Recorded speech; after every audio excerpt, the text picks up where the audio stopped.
What's up, guys, and welcome to the Wise Guys podcast, episode number 21. 21 for Prime Sanders, baby. I'm with my boy Johnny T and BCap. We're going to talk to you about some football today. We're going to get into some Josh Allen talk and attack our boy Brandon for some of his hate on Josh Allen. And we're going to talk about, is Trevor Lawrence ready for success? Is he in the right position to succeed up there in Duval County? And a third topic, we're going to go back and revisit our top 5 NFL rankings, and we're going to get into our 2-minute drill. We're going to get into some NBA talk about Chet, his diagnosis, and then we're going to talk about Pat Bev and Russell Westbrook on the Lakers. Wow. But let's get into our NFL talk. Let's jump right into some Josh Allen. Yo, talk to me, guys. Well, first things first, last episode number 20, we finished an hour later, the Pat Bev news breaks. And we were mentioning the Lakers in that episode, and we completely just missed the opportunity to talk to them. So we'll do that at the end. But for those of you that may not have been around for us for episode number 15, Brandon had this right here to say about our boy, my boy and Justin's boy, Josh Allen. So I'm going to share my screen. We're going to see how the quality is on Zoom. This is what I'm thinking. That you guys think Baker's on the trajectory of being a bust. Josh, if you go by that metric, Josh Allen, after year 2, go look at the numbers, go look at what he was doing. After that year, a lot of people were saying he's on the trajectory to be a bust. What happened? What was the one single change from, I believe, 2019 to 2020 with Josh Allen? He got one difference. That was Stephon Diggs, who could beat man coverage one-on-one, and his numbers shot up to the moon. Okay? Go look at it. Life-changing. You're right on the Stephon Diggs point. Now, with Baker Mayfield, okay? I told you, in that playoff team run in 2020, in the last 11 games, Baker Mayfield was ranked 3rd behind Tom Brady and Aaron Rodgers, I believe, in best quarterbacks in the NFL, numbers-wise. I've thought about that, and I've had to process the fact that Brandon actually. So before John, I just want to clarify for the last thing I messed up. Baker was not ranked 3rd; he was ranked 4th in that stretch. But go ahead. Who was number 3? I don't have it in front of me, but I believe it was probably like Mahomes, Brady, and Rodgers, if I had to guess. Yeah, probably Mahomes. That was definitely not Big Ben. No, not at So, all. Justin and I are definitely on the same wavelength here, where Brandon alludes to Josh Allen's 2nd to 3rd year jump as a clear point to him getting Stephon Diggs. So the year before, but had a down season in Minnesota, but then he comes and immediately has 1,500 yards year 1 in Buffalo, and you completely negated any idea of Josh Allen himself actually developing as a thrower of the football mechanically, speeding up his release, something you talk about with Tom Brady all the time, him reading the field quicker. Josh Allen from his 2nd to 3rd season completely matured as a QB, where he put it all together, and you're one that is concerned about Josh Allen's longevity, akin to an Andrew Luck, maybe because of how relentless, or I guess the proper word would be he puts his body on the line, or he did earlier in his career. We saw that in that playoff game, I think it was against the Texans, where it's a little bit reckless. But though the Bills rely on him heavily in their running game, honestly, he's matured not only as a passer and a true QB, but as a runner too, not putting his body on the line as much as well. And I think as a Patriots fan, you don't like this guy because the next 10 years they're going to have to watch him beating up Mac Jones, who he's just way more physically gifted than. And your way of coping with that is by downplaying how much he improved, and you're really just chalking up to one of the 5 or 6 best receivers in football, which definitely, in terms of beating man coverage one-on-one, plays a massive role. But last year in the postseason, you were talking about Stephon Diggs had 2 catches, 3 catches for 7 yards, and Josh Allen hung up over 40 points in Kansas City with Gabriel Davis, who we're now looking at and saying, oh, he was a 4th-round pick. He's looking to grow into an 1,000 yards guy of Josh. Isaiah McKenzie, the Adam Jameson Crowder, and I was talking about Khalil Shakur. McKenzie as well, another in-house guy that's developing big time. And I attribute a lot of that to Josh because this dude is a different level and a completely different QB than he was what he was his first 2 years. So you look at all of that, and I'm like, Gabe Davis, 4 TDs against the Chiefs defense that was one of the best in the NFL and last season. Josh Allen has proven himself at the highest level. And we have to talk about this because it was so disrespectful. I mean, Justin, you have to. Do you agree? Disagree? No, 100%. But one thing, even to add on to that, is my good friend Brandon here really seems to forget that Josh Allen improved a ton into his second year from his first to second year. So he was growing. He was growing. The rise of Josh Allen, we saw it coming. And if you watched any games in which he made an explosive play, you're looking at him like, wow, yo, this guy has a ton of potential. That arm talent, the athleticism, the accuracy. I mean, his accuracy was terrible early in his first year, but now he's turning into probably, like I've said before, I think he's the best quarterback in football. But I don't think the margin is that slim. I feel like everybody is close to each other. But bro, the rise of Josh Allen was there. After his first year, you saw him progress in his second year. Then the third year explosion where he probably could have won an MVP. Now this past year, he should have been MVP. But we want to glorify the touchdown interception ratio. But whatever. It's clear, bro. This guy is easily one of the best quarterbacks in football. And if you take Stephon Diggs out right now, I still believe he succeeds. Okay, so where should I start first? Let's start with the little clip you guys played, where I just spoke nothing but facts, to be honest with you. So just to look at his numbers from year 2 to year 3, went from a 59% completion percentage to a 69% completion percentage. Went from 3,100 yards to 4,500 yards. Went from 20 touchdowns to 37 touchdowns. And he had one more interception, which I'm not faulting him. And his QBR went from 49.4 to a 76.6. Okay. Now now I want to, because one thing Justin just said at the end of his little soliloquy there, he said his third year Josh Allen could have been MVP, and then he says with a stamp of an approval, Josh Allen should have been MVP last year. But the fact of the matter is Josh Allen actually had a worse year last year than his third year in almost every way you look at it. And it was still an MVP type of season. Not compared to an Aaron Rodgers in terms of numbers. So this is what Josh Allen did numbers wise down from year 3 to year 4. He had 100 less yards passing, 1 fewer touchdown, 37 to 36. He threw 5 more interceptions, went from 10 to 15. His average yards per pass went down from 7.9 to 6.8. His completion percentage dropped from a 69.2 to a 63.3.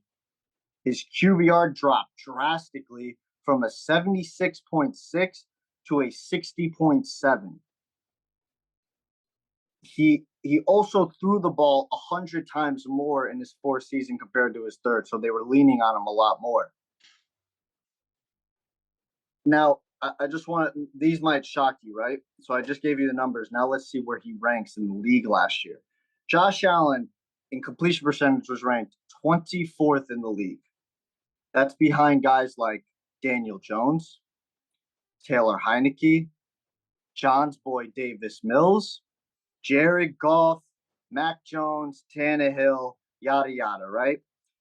He was in front of guys like Carson Wentz, who John's not very high on, Hurts, an injured Baker Mayfield, Sam Darnold, Trevor Lawrence, Justin Fields, and Zach Wilson.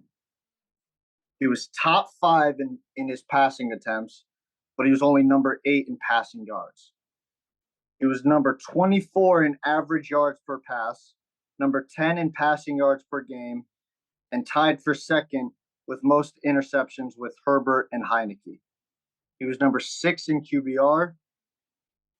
So all in all, is what I'm saying, and my whole argument has been is Josh Allen's not a top 5 quarterback. If you look at all the top 5 quarterbacks that I have in my top 5, Brady, Rodgers, Mahomes, Stafford, and Russell Wilson. Minus Russell Wilson last year, all 4 of those guys had better seasons than Josh Allen. Josh Allen, even in terms of winning and playoffs, 2020, he went to the AFC Championship game. This past season, he only made it to the divisional round. So when everybody says that, oh, if Josh Allen would have beat the Chiefs that year, if the coin toss would have went to them, they would have went to the Super Bowl. People forget that they would have had to play another game against the team that actually beat the team that beat them, the Cincinnati Bengals, who were riding high. Who's to say the Bills would have beat the Bengals? Okay, you could say that, but then again, when they go up against those Rams teams, there's no way they're beating the Rams, especially with how those Rams were playing and that defense and the way the Bills defense was not performing. If you think Mahomes tore the Bills defense up, what do you think Stafford would have done? Like so again, I just when you take all that into consideration, I don't understand how you go from. You would have had a better argument that he's a top 5 quarterback or the best quarterback in the league in 2020 than right now here as we sit, because he had a down year compared to the year before. You want to know what Brandon didn't mention in there? That Josh Allen led the NFL last year in yards per rushing attempt. That he had a career high in rushing yards of 763, 6.3 rushing yards on average. And you discount. Can I ask you a question, John? How large a role he plays in the running game without. Can I ask you a question? Can you name me the running quarterback who's won a Super Bowl?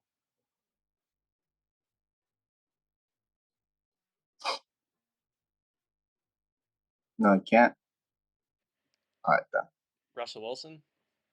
Russell Wilson is more of a pass first. He used his legs to work the play downfield. But he threw 643 passes. Who? Josh Allen. I understand that, but I'm saying in John's argument that he led the league in rushing yards for a quarterback and all that stuff, had a career high and whatnot. I'm saying, name me the quarterback that was a running quarterback that was running quarterback is not indicative of winning a Super Bowl. Is Josh Allen a running quarterback? It's a very big part of his game, is it not? He does it out of necessity because the Bills need him to do that, and he showed he's more than capable of excelling. No, they don't. They do need him to do that because their running game was so inconsistent. Even when they were using Singletary for a while, it was inconsistent. Zach Moss, inconsistent. Towards the end of the season this year, yes, I would say we've seen Devin Singletary emerge as a back that you'd want to have on your squad, but John's right. He ran out of necessity sometimes. Then you have your design quarterback plays as well. But think about this. That's not diminish his value though, because think about this. This guy's throwing like he almost threw 4,500 yards and then almost rushed for 800 yards. Yeah. Think about this. Wild. Josh Allen ran the ball 122 times in the regular season last year. You say inconsistent from Singletary in the running back core. I call it inconsistent on the coaching staff not calling running plays for the running back. Devin Singletary only had 188 attempts on the ground, but yet he had 870 yards rushing on only 188 attempts. 66 more attempts for the running back. They don't use their running backs. And Justin, you should know that in all, when we've watched the Bills play the Patriots over the last 4 years with Josh Allen and watched Josh Allen in those primetime games, they don't even use their running backs. They use him. It's akin to how Mike Shanahan used RG3 or how they used Cam Newton in his prime. They throw, or like even I'll use a running back an example, like a Ezekiel Elliott, a DeMarco Murray, those kind of guys. Le'Veon Bell, who they run into the ground because they use him for everything. And then we see in a couple of years' times, their production and their skill level drops drastically because their body is taking such a toll. So you keep saying Brandon has concerns with his because he runs. You're damn right I do, because history shows us that running quarterbacks do not have a long career in this league. And especially if they use him and abuse him like they do throughout the regular season. He's just going to take more and more punishment. I mean, Tom Brady even joked about it to him during the match that you're not going to have a long career because you run too much and you don't slide. He's a tough guy. He believes in his toughness. So he's going to take that contact. He is very like Andrew Luck, like John said. He's going to take that contact. And it's a double-edged sword, because you love that from your quarterback, that he's a tough guy and he's willing to take the contact. But you're also like, you're our quarterback and we have so much invested in you. Please don't do that. Please slide. And we saw how that played out with RG3. Like, you're telling me if Josh Allen suffers an injury, do you think he's going to be more like I know it's a different sport, like a Kawhi Leonard or Ben Simmons and sit out, or more like a Baker Mayfield and an RG3 and play through it and possibly suffer even a worse injury? Have we not seen that consistently time in and time out throughout the years of watching football? We have. You're right, but I'm with you. I would love to see them cut down on the running. That's a lot of rushing attempts for your MVP quarterback, because you want the longevity. You want him to last longer. Yeah. But he's, regardless, even if you took a little bit of that out of his game, he's still going to throw. Maybe he throws for 4,700 yards, maybe. Not because they said the same thing about RG3 and how beautiful his passing game was. But Josh Allen and RG3 are two different planets. Sure. Take the legs away. Let's see how his arm really performs, because a lot of Josh Allen's game is using his legs to create space in the passing game. Have you seen Josh Allen in the pocket? Again, I'm saying RG3 in the pocket was on fire too his rookie season. But then you took the legs away and what happened? John, it's a big part of his game. I'm not saying they're on the same level passing. I'm saying the narrative was RG3 is a very good passer. The legs got taken away. He wanted to become more like Peyton Manning. And then we saw what happened. Strip a guy away of something that is very vital to his game, and we'll see what he really is. First off, with Devin Singletary, he averaged 4.5 yards a carry last year. Here were his opponents in his top rushing performances: 110 yards, 4.7 yards a carry against the Falcons, 88 against the Jets, 4.6, 86 against the Panthers, 3.9, 82, 6.3 on average, and a 35-point blowout against the Dolphins, week 2. 79 on 5.6, week 4 against Houston. His top 5 rushing performances were against 0 playoff teams. So he's running for good yardage and it's effective, but when you provide the context, in those shootouts, when the Bills try to go to the running game, oftentimes it's not effective enough. Against bottom dwellers in the NFL, yeah, he can run for 4.5 yards a carry when the Bills are up by 3 scores, just to run out the clock. And I'm not saying Devin Singletary is not good. He's pretty solid, especially being healthy last year after missing time in 2020 with a hamstring injury. That's one of the worst running back rooms in the NFL. They add in James Cook from Georgia. We'll see how effective he is. Georgia running backs have a lot of success, as we've seen. But it's one of the worst running back rooms, like I just said, in the whole league. It might be the worst, up there with Kansas City and maybe the Rams. We'll see what Cam Akers is. Yeah, but John, what you didn't say about Devin Singletary is this guy only got 15 or more carries, 4 times in the whole season. Dude, there was a whole stretch of like 6 or 7 games where he got 7 or less carries. Against these Buccaneers, he had four attempts for 52 yards. Like, again, it goes back to my point. Sean McDermott doesn't call running plays. So yes, you can say he's not performing against playoff teams.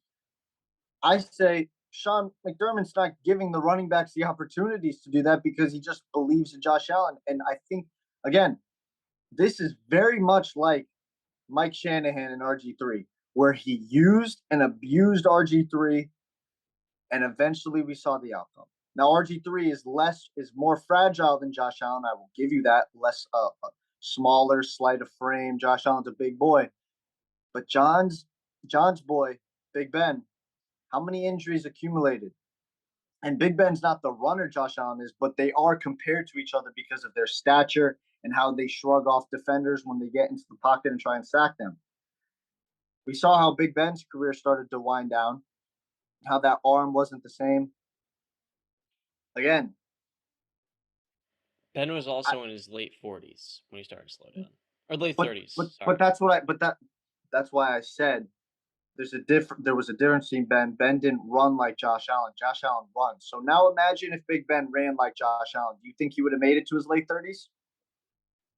There's no, he wouldn't. Big Ben played AFC North football. I mean, he was a pretty tough guy. All right, but your body can only take so much. You can be a tough guy, but when your body shuts off, your body shuts off. He's the most sacked quarterback of all time, so he took as many hits as any running style. Okay, but now add on top him running. Now add on top him running. Yeah, but Josh Allen's not getting sacked as much as Ben was. Well, that's also because the rule changes and because of how weak these defenders go at quarterbacks. Yeah, so that point is really not. Yes, it is. Are you trying to tell? Really? It's not a comparison. It's similar for the two because Ben took a lot of hits. No, I'm saying are you discrediting that in this league it's that getting hit by a defender is less likely to happen? This guy. No, you're not listening to what I was saying. I was saying your point's not that relevant because Ben was sacked literally 45 times a season for over a decade, and he missed a bunch of time because of that. That's it. So I mean, the comparison trying to draw between the two is really it's not that comparable. Yes, it is comparable. They're going to be hit stop. They're going to be hit a similar amount. Josh Allen's not going to take a severe more wear and tear. He's not being hit as much or more than Ben was. They're both getting hit often. That's it. All right. I disagree with that a lot because he does take a lot of damage. Now, I will agree with you. He does play in an NFL league that is friendly towards quarterbacks. Like the point I was trying to make was that if you look at it, you can't tell me when you watch an NFL game how many times the defender's got a quarterback in his sights and you see and you're like, how the hell did he not sack him right there? And most of the time it's because they're scared that they're going to get a whistle called. Guy, you can't even put your body weight on a quarterback or you're getting called for roughing the passer. There's the play with the Chiefs and the Patriots, and Justin Miller's played very well, where Tom Brady is wrapped up for a sack by I forget who the defender was, and the defender lets go so Tom Brady can run straight into the end zone. If that was 10 years earlier, Tom Brady would have been on his ass. Because defenders nowadays are so scared that the ref is going to blow the whistle on them and they're going to get 15 yards and screw their team. So that's an exact reason why Josh Allen, this is sustainable. I mean, if he starts to slide, cut his rushing attempts to how many rushing attempts did he have? At 122. Okay, you cut that by 40. They're not going. Cut that by 40. And he's just sitting in the pocket throwing from outside of the pocket. It's sustainable. The league protects the quarterback. Not when you leave the pocket, though. But that's what I'm saying. You were contradicting your own point before, too, right? No, I'm not. I was just making that point that I'm not contradicting myself. I was making the point. Oh my God! All right. For the point that because John thinks that I'm contradicting myself, but I'm not. I was just making that point. All right. But to what Justin said that he's going to cut, I don't see him cutting the rushing attempts in half. They've only gone up. Like, do you really think Sean McDermott's going to call less running? Or I don't even think it's really Sean McDermott calling less running plays. He's calling more passing plays, and Josh Allen is just escaping the pocket and running for however many yards he gets on that play. Sean McDermott's not the Bills play caller. It was Brian Dable. You said he's not the best play caller? Brian Dable's calling plays, not McDermott. No, I know, but I'm just saying that I don't even think. Again, all right, that was a minute point of what I said, John. The takeaway was that they're calling passing plays, regardless of who's calling the plays. They're calling more passing plays, and Josh Allen is just taking off and running with it. That was my point. I was just saying you're blaming the wrong guy. I wasn't blaming him. I just said that they're calling more passing plays. I'm sorry, I mixed them up. The ball's not even there anymore, so that doesn't even matter. What I'm saying is, again, Josh Allen is choosing to run the ball more on his own accord. So if you're telling me there's going to be a mentality switch in him, that he's going to stop running the ball as much as he is, what he's been doing for basically his whole career, I would argue against that point. And I'm sorry to say it, but I don't really see a long career for this guy. The contact, the shots he's going to end up taking and accumulate over time are going to add up. Because yes, I did say that we're in a different league and it's friendly to the quarterback in the pocket. But once you're outside the pocket, you're fair game, unless you slide, which he does not. This is still football. You still take damage. We can all agree on that. This is football. Okay, somebody could dive into your legs and you got a torn ACL, you're out for the year. Happens. So, again, but my whole point is, you guys steered me off into it. My point is, this guy is not a top 5 quarterback when you compare him to my top 5. He's just not.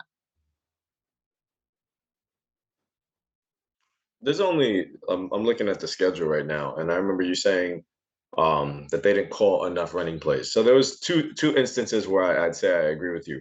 That Jacksonville game, they lost 9-6. Josh Allen threw for almost 47 times. You don't need to throw 40 plus times to score 6 points. That's I think it's time to hand off the ball. So I'm with you there. There are certain instances where they can hand off the football, but I don't believe they trusted Devin Singletary or Zach Moss to be a bell cow back. That's just my perspective of, if you're not going to trust the running game, if you're not going to call the running plays, then there's probably a reason behind it, you know? So maybe this year, I feel like they're going to take more caution into Josh Allen. They're probably going to call less running plays for him and probably telling him, yo, don't just leave the pocket. You're a great pocket quarterback when you're in there. Like he diced the Patriots up when they were protecting him in the pocket. So I still believe this guy's a top 5 quarterback. I'd even go top 1, like I've said before. But okay, so I don't feel like there's any change. That's my whole argument, right? How is this guy your best quarterback in the league when he hasn't done what every player and what every team plays for, which is won a Super Bowl? Okay. To me, I'm not looking at that. I'm not looking at the Super Bowl thing because that's a team thing. That's a ultimate team thing. You can't do that if your defense is surrendering points in how many seconds the Chiefs scored? 13, but 13 seconds. That's on the defense. That's not Josh Allen. That was a slugfest. That's on the defense, not Josh Allen. Josh Allen. But you could say the same thing. The Chiefs defense didn't show up. You're right. We're not talking about the Chiefs defense. We're talking about Josh Allen. That's my thing. So Josh Allen did everything to put his team in position to win. It comes to a point where you're just like, okay, now it's up to you. The game in the AFC title game, Patriots versus the Chiefs, it was up to the defense. Got to make plays, man. You had to make plays. Tom Brady's going to get you into position. Then it came to a point, defense made the turn. They're like, all right, Tom, now it's your job. Now again. So you're doing the thing that I just said people do. Is you think that, oh, Josh Allen beats the Chiefs, he's automatically in the Super Bowl. No, he had to get through the Cincinnati Bengals, though. And then he had to get through the Los Angeles Rams. I didn't say it was a guarantee. I never said. I'm talking about it's just an example how it's not just the quarterback's job. Everybody has to put in their work. Everybody has to do it. Okay, so Josh Allen can't play. He can't play safety. He can't play cornerback. And remember, this is a Bills team that was missing Tre'Davious White also, so they were missing their top DB. Listen, man, it's not all Allen. He could win a Super Bowl, but all the pieces have to come together. Tom Brady's won 7 Super Bowls because all the pieces came together. Eli won 2 Super Bowls. Why? Because the pieces came together. He made the timely throws. The defense made the timely plays. It happened. You need your whole team behind you. So I'm going to say, yeah, he is a top 3 quarterback. And why? because of the production that he puts up. This guy's running for 700 yards. I'm going to praise him for that. He's throwing for 4,400 yards. I'm going to give him his flowers for that. 40, 30 plus touchdowns. I'm going to give him that. Listen, I'll live with the interceptions if he's going to throw me that, but he's not throwing me into losses, really, when you look at the record. He's not. And Stafford, a guy that Brand has ahead of him, led the NFL last year in receptions, and he has, streaks where he plays poorly. He's a streaky guy. And beyond that, let me say something. You're going to cut me off before I can even speak. Go ahead. There's a lot of luck that goes into winning a Super Bowl. What makes football such a beautiful sport is it's an ultimate team game. This isn't an individual sport. I mentioned basketball. Basketball, an individual like LeBron James or Kawhi Leonard can go on an insane finals run because he can play on both ends of the floor. He is one of the 5 players in his team. Josh Allen is just one of 11, and he can't play on the other end of the ball. And like I just said, so much goes into winning a football game. Yeah, maybe the Bengals could have been the Bills the same way they could have been the Chiefs. Their defense steps up big time. Joe Burrow doesn't play a great game, and their defense is what brings them to the Super Bowl. That's what makes football special. One guy's not going to win you a Super Bowl. Aaron Rodgers, you have ahead of him, hasn't won a Super Bowl in over a decade. It's not all his fault, is it? Because we talked about this before, and Justin wasn't on that defense of special teams as well, man. Your kicker can't make a field goal. You can get your team in position to win the game.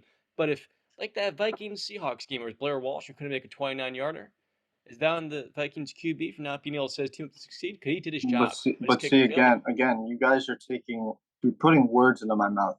Have I ever said it was Josh Allen's fault they lost that game against the Chiefs? You say he's not top 5 because winning's a quarterback stat and he hasn't won a Super Bowl yet. So, yeah, he's not top 5 just because he doesn't have one, but a guy like Stafford does. But that's not the question I asked you. Did I ever say he was the reason they lost that Kansas City Chiefs game? Have those words ever come out of my mouth? No, but you saying that he's not in your top 5 because he hasn't completed the ultimate.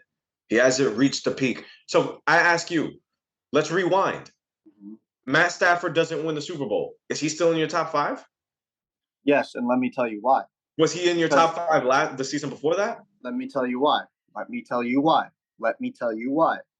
Because we've had this argument before, and I forgot that you guys forget that I say it goes without saying that my top 5 is still filled with elite quarterbacks playing at an elite level. So when you accompany elite quarterback play and winning production and winning the big one, you are a top 5 quarterback. To go back to the year before Matthew Stafford won the Super Bowl, and then you asked me, did I still have him? Yes, because now it comes down to who do I have more faith in? Because neither of them have won the big one. Now, who do I have more faith in? I have more faith in Matthew Stafford. That would just come right down to it. That's what I would say to you. I have more faith in Matthew Stafford. I believe he's a better leader. He's a clutch quarterback, one of the clutchest in the league.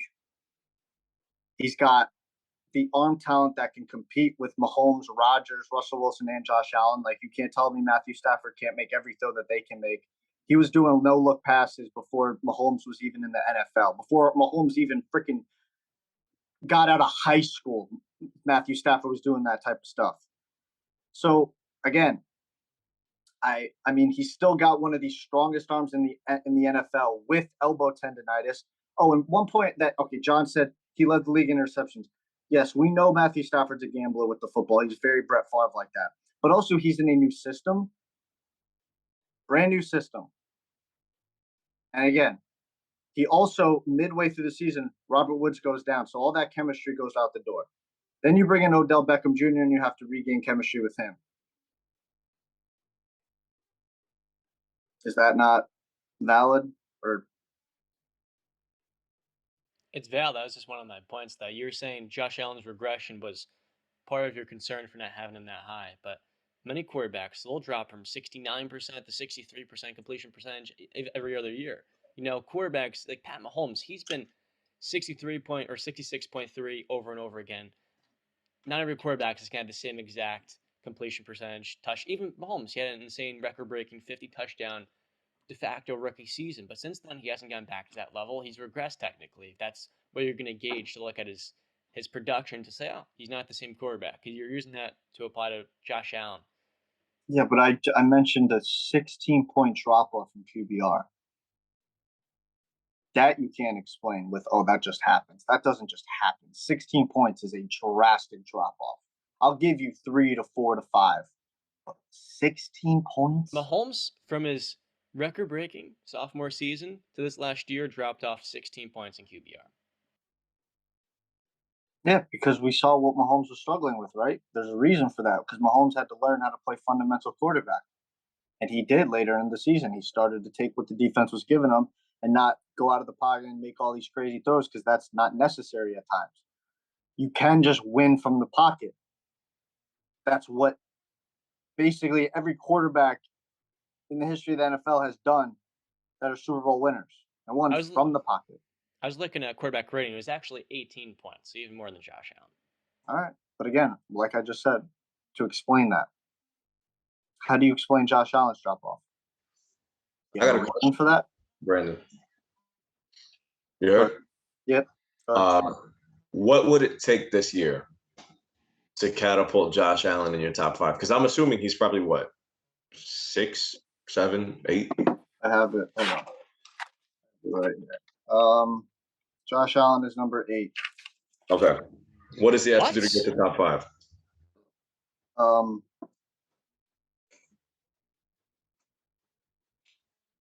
We'll see. Okay, so they're all my whole top 5 are Super Bowl winners, right? Brady, Rodgers, Mahomes, Stafford, and Russell Wilson. I'm assuming, correct me, I'm just gonna guess. You have Deshaun Watson over him? Mm-hmm. Justin Herbert? No, I have Burrow ahead of him. Herbert's right behind him.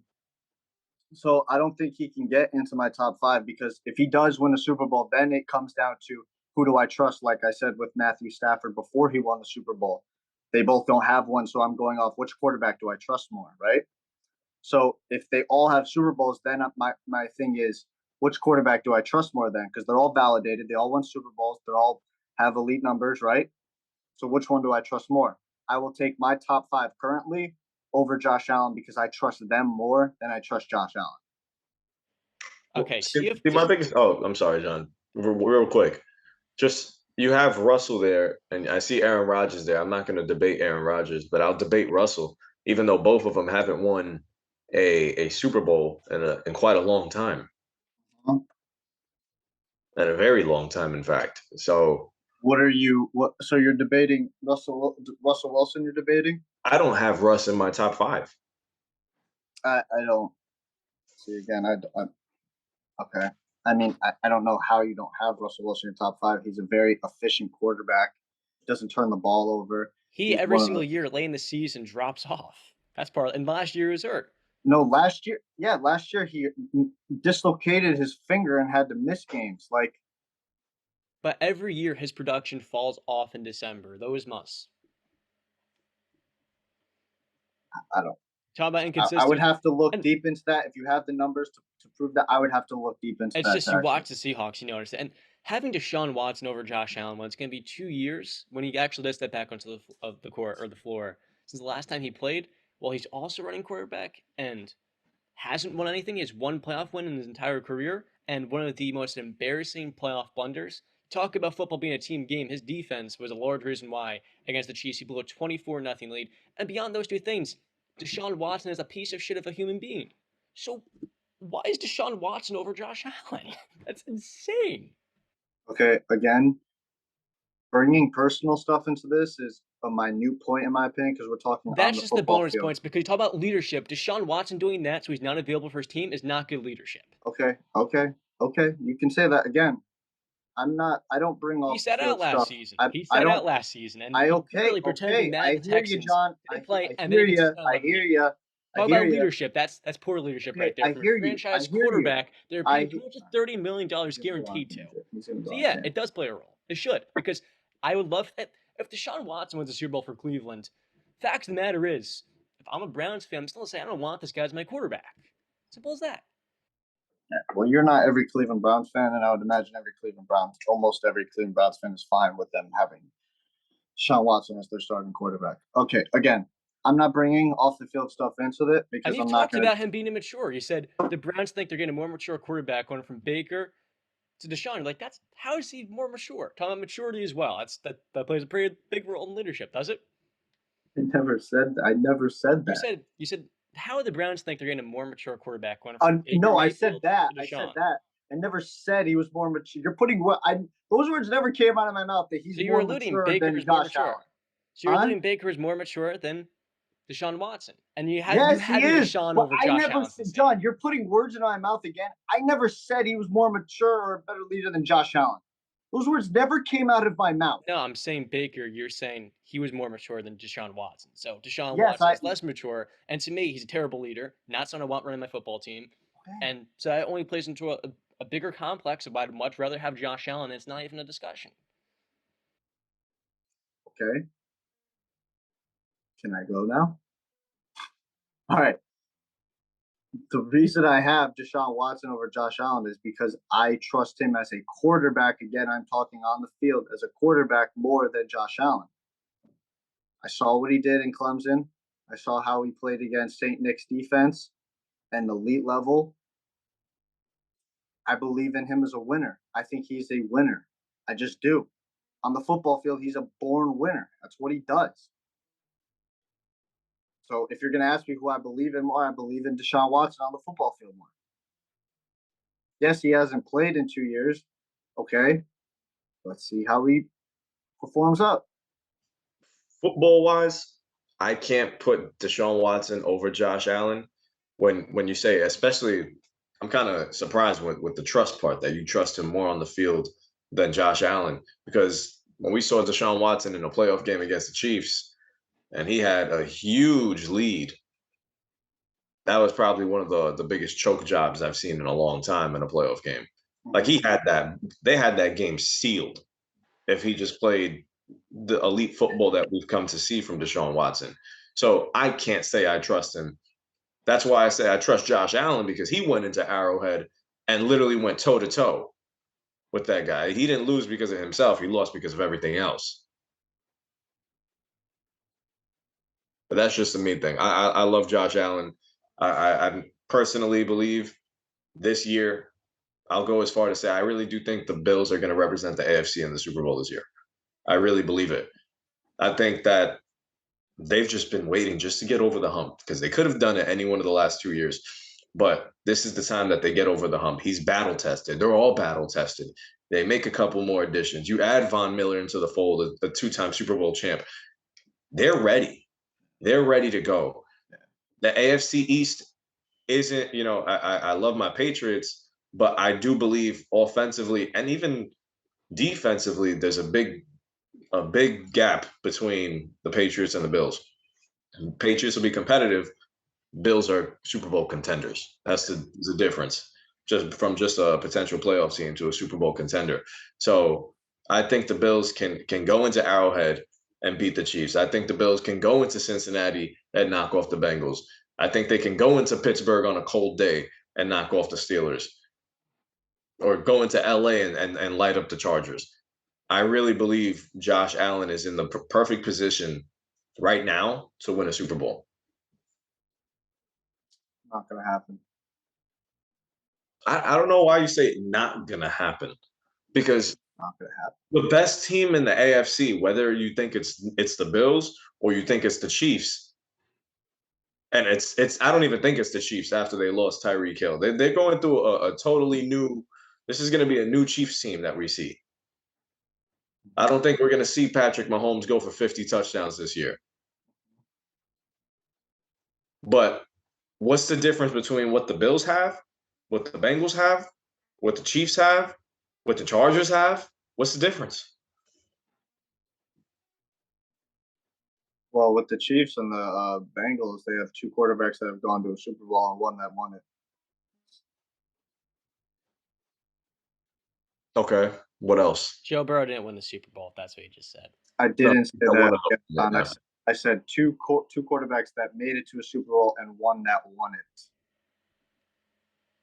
Burrow Chiefs made and it. Bengals. No. Mahomes and Burrow both made a Super Bowl and one that won it. Mahomes is the Super Bowl champion. Burrow did not win it, but they both made a Super Bowl. Oh, I thought you said Yes. they won it. No. One that won it. Okay. One that won it. Yeah, one. It was that interesting won wording, but okay. So, but you said no chance. No, I said not going to happen. Yeah, so basically you're saying you're 100%. Yeah. Not a chance. So they're not a chance. Yeah. No, yeah. Okay, fine. If you want to put it that, yeah, no chance. They're not winning a Super Bowl this year. No. Wow. I really didn't. The Bengals won 10 games last year. Yeah. And their defense began the Super Bowl too against the Chiefs as well. Bengals defense played very well late in the season. Joe Burrow led them, but defense is what got them there.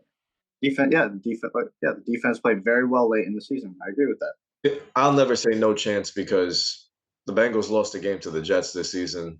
The Bills lost a game to the Jaguars this past. Last season every top team had a bad moment. Yeah, exactly why I don't think it's no chance. There is no chance. I won't put any doubt into anybody going into Buffalo and beating the Bills the same way I won't doubt the Bills going anywhere else on the road and beating them. I literally think the AFC, it's 1A, 1B, 1C. It's not like a clear-cut favorite. I'm just all in on the Bills bandwagon. Like, I really believe. I 100% agree with that. The AFC is wide open. Any team can win it. But yeah, my whole point is, again, my whole argument is Josh Allen's not top 5 because I trust my top 5 over him. I don't think any of us will be changing our minds. We have a couple of weeks before the season starts. John, did you have one more point? Because I would love to talk about a quarterback that we hope to see in a top 5 debate in the future. Let's talk a little bit about Trevor Lawrence. And do you guys believe he's in a position to succeed out there in Jacksonville? Trevor last year had, some would say, a thrown away rookie season because of the lack of coaching thereof. He had a terrible rookie season. Yeah, but later in the year, he continued to get better and better. And this preseason, the 2 games he showed, especially against my Steelers, he made a few throws into cover 3. One over Cam Sutton, where he just puts on a darn laser right over Cam Sutton's finger. Cam Sutton, mixing him up with Cortland Sutton, right over his fingertips. And this guy's showing why he has all the talent in the world to be a top 5 or top 10 quarterback in the next couple of seasons. His arm strength, the throwing power, even the running ability, the mobility for a guy that's 6'5", 6'6". It is insane. I mean, you like Stafford a lot. I think in 2 years he can put up a similar production to a Matthew Stafford, even a Josh Allen. He's capable of that. But when I look at the Jaguars' surrounding cast, and they're coaching Doug Peterson, I'm not ready to say the Jaguars are going to be winning anytime soon. Now, I know you guys have the Jags finishing above. We have them both finishing second. Now, Justin talked me into the Jags over the Titans. Yeah. The Titans have a coach, Mike Vrabel, where with him at the helm, he's won a Coach of the Year, but they haven't had a losing season. He's been a mild consistency, more of the CEO type. He's not really not play caller. But Doug Peterson, the last time you saw him as a coach, while he did win a Super Bowl with Frank Reich as the offensive coordinator, last time you saw him as a head coach, he was maybe the worst in football. And part of Carson Wentz's demise in Philadelphia can be attributed to Doug Peterson not making it simpler, dumbing it down for Carson so he could get comfortable and find his role on the team. And Wentz that entire year was unsettled. Now, when I look at the Jaguars roster, Christian Kirk, $18 million a year is no overpay. The average APY. Good number receiver, great number receiver 3, wide receiver number 2. Travis Etienne now will be healthy coming off his list rank, and he's been a star at training camp. The Texans organization, whether it's the front office, now their new head coach, they haven't shown or suggested a lot over the last, 5 years to a decade that they can actually build a consistent winner. Obviously 2017, to go to the AFC Championship game after being the Bills and my Steelers, Blake Bortles hanging up 45 points in Heinz Field, and it falls off next season. And as talented and skilled as Trevor Lawrence is, he will win the Jaguars games this season, just alone. You give him Etienne, Kirk, they signed Zay Jones and Laquan Treadwell. They lose DJ Chark, who I think is better than Christian Kirk. This team lacks talent. The offensive line is still below average. And Doug Peterson, generally speaking, has a lot to prove this season. Yeah, he is better than Urban Meyer, but the bar is maybe the biggest coaching flop in NFL history we're comparing him to. In 2020, he was terrible and rightfully fired by Philadelphia. And much like the Josh Allen thing over the last couple of weeks, I thought more about it. I'm like, how can these guys be so high on a team with so much unproven and basically nothing to bank on outside Trevor Lawrence's skill set? There's nothing there. And I think the Jaguars this season, they have a chance, honestly, to get the third overall pick for a third straight year in a row, the first overall pick. I wouldn't be surprised if they finish in the top three, because they probably will. Their division is tough with the Colts being, to us, I think all three of us view them as a contender.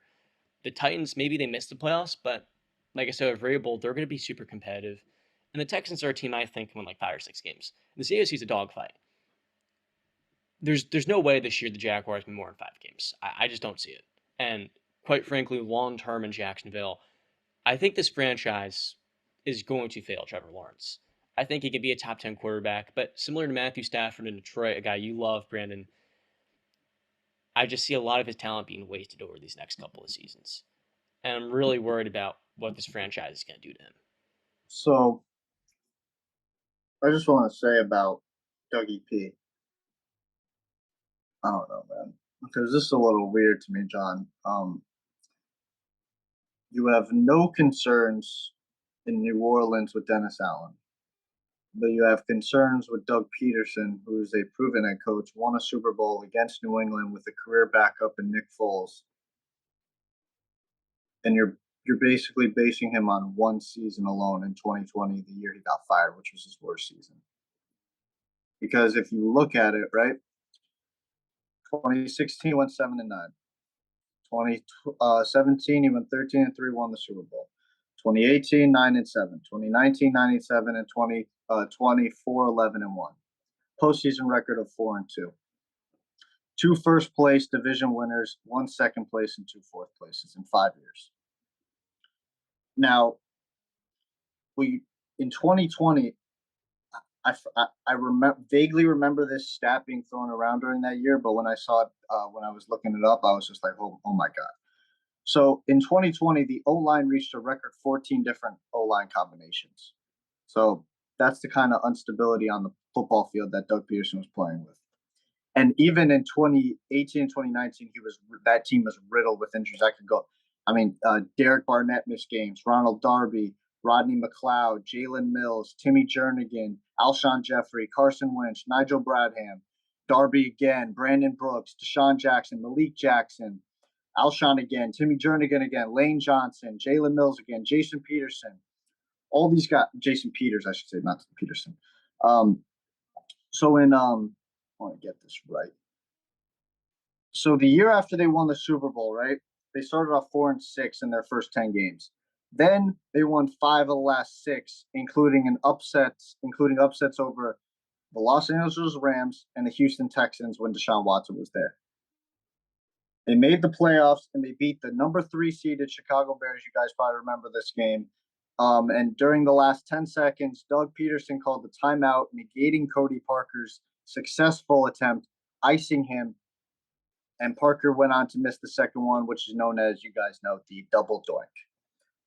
Then they went on the second round and they lost to the New Orleans Saints led Drew Brees and Sean Payton team 20-14, which isn't anything to cry about. Then in 2019, I got it. They started off 5-7 again, not a very good record in their first 12 games. Then they went on to win their last 4 games to go 9-7, make the playoffs, win the division for the second time in 3 years. They did lose in the first round to Seattle 19-7. So again, he's had success, especially shown you in the later seasons. Even when they have a bad start, he can rally the troops and get the best out of them to finish the year off. Now, some additions he's made to the team. He's brought in Press Taylor, who he knows from Philadelphia. He's an offensive quality control coach. He was an offensive quality control coach. He was assistant QB coach, a QB coach, passing game coordinator, and now he's the OC in Jacksonville. He brought in Mike McCoy as the QB coach. He brought in Mike Caldwell, who he worked with in Philly in the early 2010s. He's the As a linebacking coach, he's now the defensive coordinator. He's brought in Christian Kirk and Evan Ingram to help in the passing game. And they also have a lot of highly touted and young players in the O-line and the D-line, which I know John values very much. Game is won in the trenches. They have Travis Etienne and James Robinson in the backfield, which is good for Trevor Lawrence. I love Marvin Jones. He's a very solid weapon, and he can help Trevor Lawrence take the progressions he needs.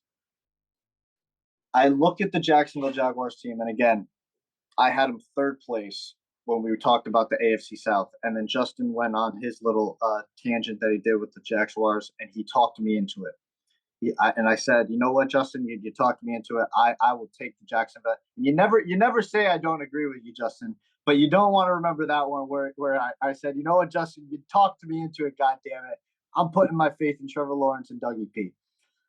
I don't want you to wipe away, John, that yes, he's going from one of the worst head coaches possible in the NFL just to Dougie P. Like, that's a massive upgrade. No way, any way you look at it.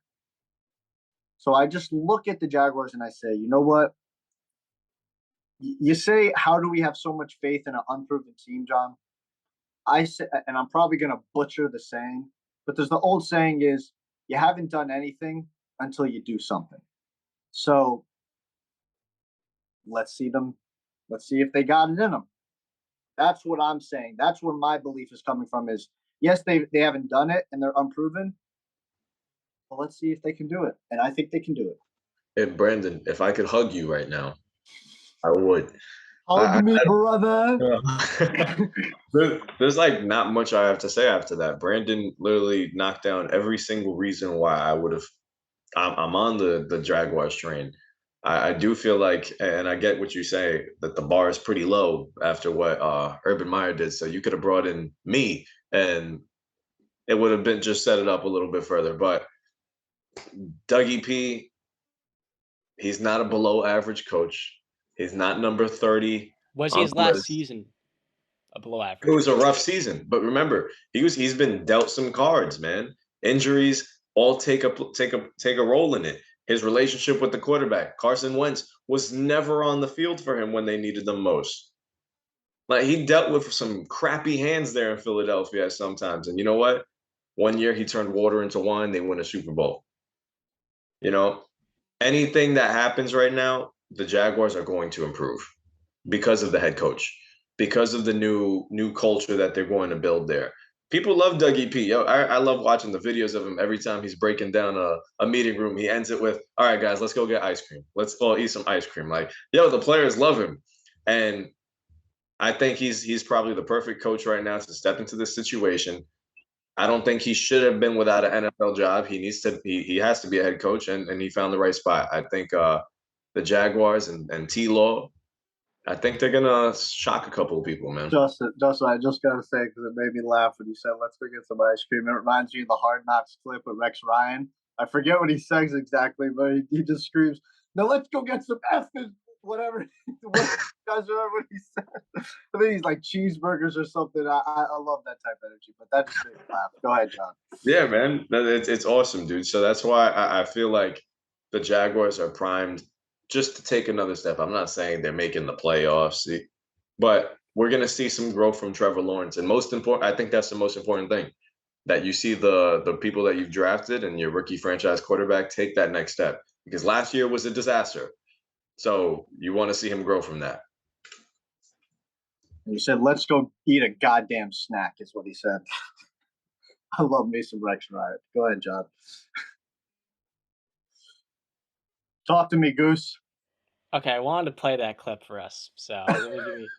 In the meantime, my criticism of Doug Peterson does not stem with him as a leader.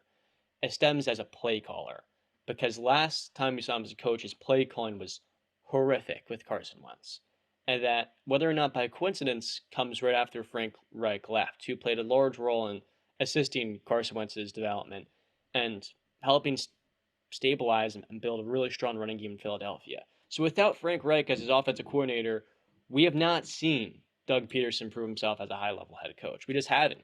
And so there is a lot for him to prove this year as a play caller now that he's going to be working with Press Taylor in that category. Now, the one thing that I do like about this Jaguars team that you guys didn't mention is their defense. That right there is something I think is really going to surprise some people this season. The team is only going so far. I'm not a great leader. Okay? I'm not a great leader. I can't lead myself. This whole group of men. We ain't going to win, guys, if it's about me. I'm sitting back waiting for us to understand the team that we said we were going to be. What the hell are we waiting on? What are we waiting on? Do you want it or not? Do you understand there's a price to pay? Can we have fun? You're damn right. I demand that we have fun. Now, there's a difference between having fun and being a jackass.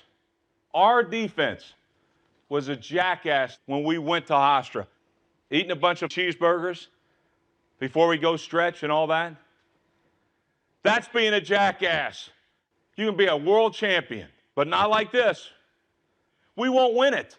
We'll sit back and say, why didn't we do it? We didn't do it because where were our priorities? How about our offense? When are we going to put it together? When are we going to put it together? Can we not run the ball down their throats every snap? Can we not throw it anytime we want to throw it? Let's make sure we play like the New York Jets and not some slap team. That's what I want to see tomorrow. Do we understand what the I want to see tomorrow? Let's go to eat a damn snack.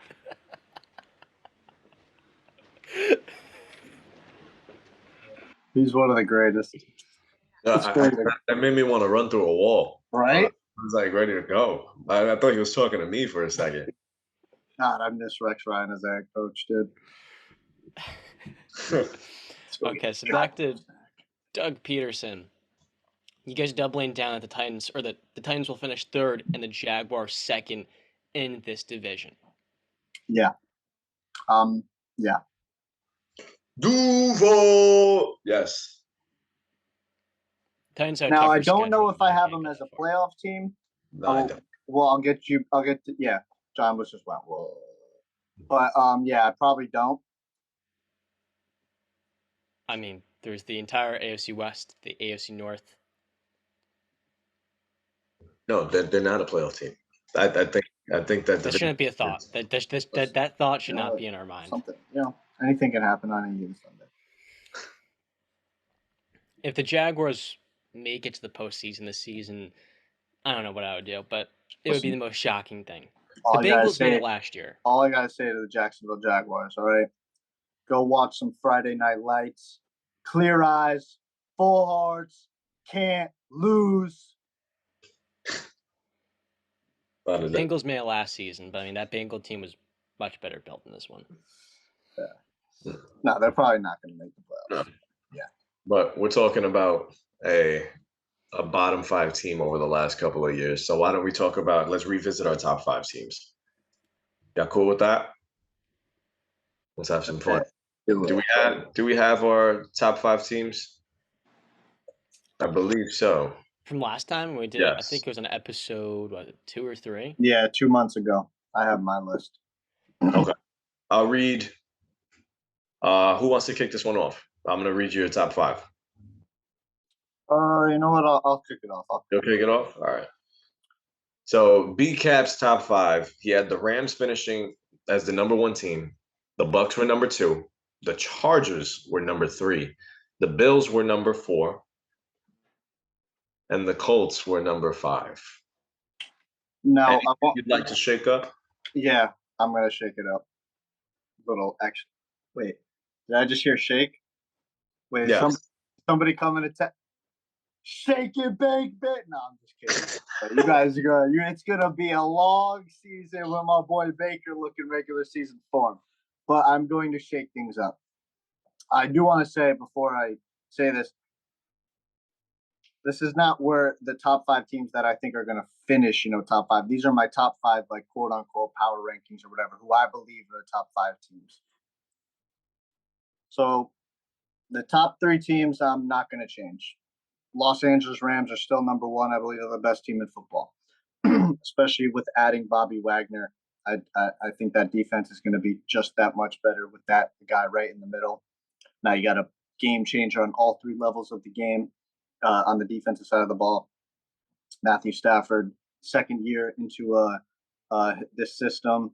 Him and Sean McVay are going to have more chemistry, and him and Cooper Kupp are going to have more chemistry. Cam Akers is coming back off injury, should be healthy. The O-line is getting a little retooled, no Whitworth, but we'll see how that plays out. Allen Robinson is apparently making a lot of strides in training camp and practice. So we'll see how that plays out, and I just believe in the Los Angeles Rams. Number 2, I got my I wish he was still my quarterback. The Tampa Bay Buccaneers. If you got Tom Brady, you're one of the best teams in the NFL, in my opinion. And I know they've lost a couple of people on the O-line. They lost a couple of guys, but they traded for Shaq Mason, who is very good and has chemistry with Tom from his New England days. Gronk's gone and O.J. Howard's gone, but they still got Cameron Brate, who Tom likes a lot. Chris Godwin is on track. I don't know. Actually, I think now reports are saying he's not going to be ready for week 1. I'm not 100% sure. We'll see. But I think Julio is him and Julio are going to find a connection right away. Two elite players. I think that they're going to be able to figure it out easily. And Mike Evans is a model of consistency. Running back game, I have no problems with. Tom's never really had an elite running game. He just needs a guy to be a power back, and he needs his receiving back, which he has. And our receiving core too throughout has got some depth. Not elite talent, but they've got depth down there. And the defense is still got their pieces. Devin White, he's got something to prove this season. He had a down year last year. Shaq Barrett, let's see what he can do. No Sue or JPP, but I believe in that defense, and Todd Bowles calling the defensive plays and scheming something up. Number 3, still got the Los Angeles Chargers. I love the Chargers. I think I love the additions of J.C. Jackson and Khalil Mack. I think they're going to be big game changers on that defense. I think now having Khalil Mack and Joey Bosa rushing on each edge is going to be deadly and dangerous for any quarterback that comes to town and comes to their town. Justin Herbert, hopefully he takes another step forward. Keenan Allen's still there. Mike Williams got paid. Austin Eckler is one of the best receiving backs in the NFL. Yeah, I like this team a lot. Just wish that their fans liked them just as much as I did. Number 4, here's the shakeup. I left them off last time, and I was kind of mad at myself that I left them off. I can't disrespect them. The Cincinnati Bengals. They made the Super Bowl last year. I love the additions on the O-line, and Alex Kappa, the guard from the Bucs, who's a Super Bowl champion. Ted Karras, the center. He's a 2-time Super Bowl champion with the New England Patriots. Lyle Collins, the tackle from Dallas, who's slightly above average tackle. I like the additions in the secondary for Trey Flowers from Seattle, 6'3", 4'4", 540. They added a veteran in Michael Thomas at safety. He played for Miami, the Giants, and Houston. He was a Pro Bowler in 2018. Hayden Hurst, while he's not CJ Uzama, he's still a solid starting caliber tight end, and he's not even going to be a vocal point. He's just going to kind of be a security blanket for, because they've got the best receiving core in the NFL with Chase, Boyd, and Higgins. I love the drafting of I really like the drafting of Daxton Hill, the safety out of Michigan, 6 feet. He runs a 4.38 40. In the second round, they took they had 2 first-round picks. Or this is the second round. Sorry, yeah, my notes messed me up. Cam Taylor-Britt. He was another cornerback, so they're trying to get cornerback depth. They understand that last year that was an Achilles heel for them, was their secondary got torn to shreds.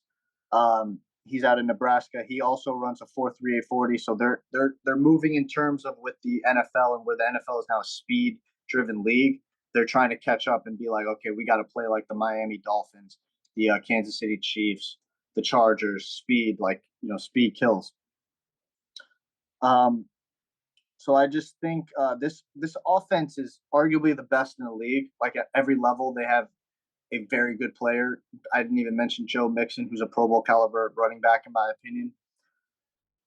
But yeah, now the O-line has a lot that is made improvements. The secondary's made improvements. I just love what Cincinnati's doing. Now, number 5. I'm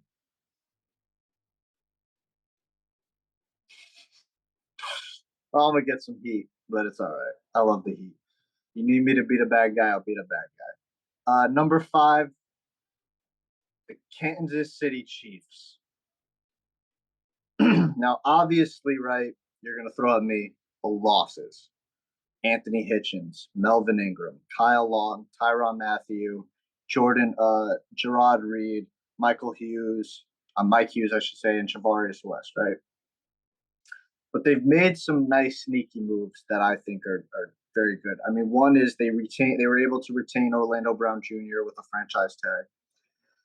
They added Danny Shelton, who was Justin knows, he was a very good contributor for the New England Patriots. He's just kind of a big man to just clog up some space in the middle of the D-line. They brought in Jerron Christian Jr., a tackle. He's 25 years old, so still young. He was drafted in 2018. He was a third rounder out of Louisville by Washington, hoping he can come in and play right away. Corey Coleman, I know he hasn't, done anything, and we're waiting for him to possibly produce, but let's see what Mahomes can do. He's got the speed. Mahomes loves the speed, so let's see if that speed can translate. If anybody can get it done, I think Mahomes is one of the people that can get the best out of him. They added Carlos Dunlap. He's a veteran pass rusher. He had 8.5 sacks last year, only started in 2 games last year with 8.5 sacks. That's very impressive. He did play all 17. They added Ronald Jones the third. He's a goal line threat. So, if homeboy Edwards-Helaire is not performing at the level that they're hoping he can, they've got Ronald Jones, and they've also got Jerick McKinnon, who is a big splash of something that they really needed in the postseason as a receiving back from Mahomes. They added Justin Reed at safety. He's a solid starter. John's boy, Juju Smith-Schuster, to be their number 1. Marquez Valdez-Scanlon, 6'4", 4'3", 740. Mahomes is going to, I think, really love that. And their draft, they had a good one. Now, I think, did McDuffie go out? Did he get injured in the preseason game? I think I saw that, if I'm not mistaken. I don't know if you guys want to look that up real quick, but in the first round, the 21st overall, they took Trent McDuffie. He's a cornerback out of Washington, 5'11", 4'4", 440. Third team All-American, first team All-Pac-12, second team All-Pac-12. And 30th overall, they took George Karlaftis, D-end out of Purdue. Karlaftis. You said what? Karlaftis. Karlaftis? Yep. I'm an idiot. I wrote Karlaftis, and I thought the IS was at the end. That's my bad. Yes, you're right, John. Karlaftis, D-end out of Purdue, 6'4", 275. He was a first-team All-Big Ten, third-team All-American, 2-time second-team All-Big Ten. They drafted Sky Moore, who I think they're hoping can be their Tyreek Hill. Willie, probably not, but he can run, man. He's 5'11", 4'4", so we'll see what he can do. He ran a 5'10", 195, 4'41". Sorry, he ran that. And something that I didn't know about him, he didn't start playing receiver until college. He was a quarterback and a DB in high school. So he's only been 3 years in college, and his junior year, which was his third year, he had 95 receptions, almost 1,300 yards, and 10 touchdowns. So I think Mahomes is going to love that. But yeah, I just say, you know what? I believe in Mahomes. I believe in Andy Reid. I believe in that culture. And I'm going to put them at number 5, respectfully. Okay, my only gripe is obviously that I didn't hear the Buffalo Bills. No, I know, yep. Outside of that, I think the Chargers are a bit too high. Personally, I think they still have a lot to prove before. They need to make the playoffs. But do you want to go, John, or should I go? Up to you. If you would prefer to go, you can go. But if not, I liked Brand's list outside of the Chargers at 3. Okay. I'll go quick. I really don't have, even though I will shake a little things up. So my original top 5 when we first did this, I had the Rams number 1, Bills number 2, Bucks number 3, Chiefs 4, 49ers, which I know I have a lot of people question that one, but they're my 5. So I'm gonna shake things up. I got a new number 1. There's a saying, heavy is the head that wears the crown. And nobody understands the burdens and difficulties of leadership more than Tom Brady. So I'm gonna go and I'm gonna put the Bucks number 1. I think having him back in the fold, he seems like he's just so calm. He's so relaxed. He's ready to go. He's expressing his love for the Bucks. I just feel like this team, as long as he's under center, you can't doubt them, and they're going to be competing for a Super Bowl. And you could probably book them for an NFC title game too. So I got the Bucks number 1. Number 2, I'm sticking with the Bills. I love the Bills. We already spoke about them ad nauseum earlier, but I got this team going to the Super Bowl to represent the AFC. At number 3, I'll go the Rams. Now, my only concern with the Rams is they're very top heavy. Okay, they have so many stars and not a lot of depth behind them. So if one of those stars go down, or if multiple go down, I feel like they're going to be in very big trouble. So that's my one concern with the Rams. But if that team is healthy and those stars are on the field for them, that team can go back to back. Well, they'll be, like I said, same thing with the Bucks. You could probably book them for another ticket to an NFC title game as well. At number 4, I originally had the Chiefs. I am taking them out of my top 5 completely. Yes, I'm taking them out of the top 5 completely. And in this slot, I'm actually going to throw the Colts. I love Indianapolis, man. I love their running game. Jonathan Taylor is an absolute bell cow of a running back, MVP style running back from what we saw last season. Couple that, you throw in a really good quarterback with an elite defense, solid weapons on the outside, exactly what they've been missing. They've been missing that guy under center to help them take that next step. And now I don't know if this Matt Ryan's going to get them to a Super Bowl, if he's the kind of guy to lead this team to the Super Bowl. But damn, this Colts team is very good. And it's hard for me to look at their roster and I can't even spot a weakness. Very hard.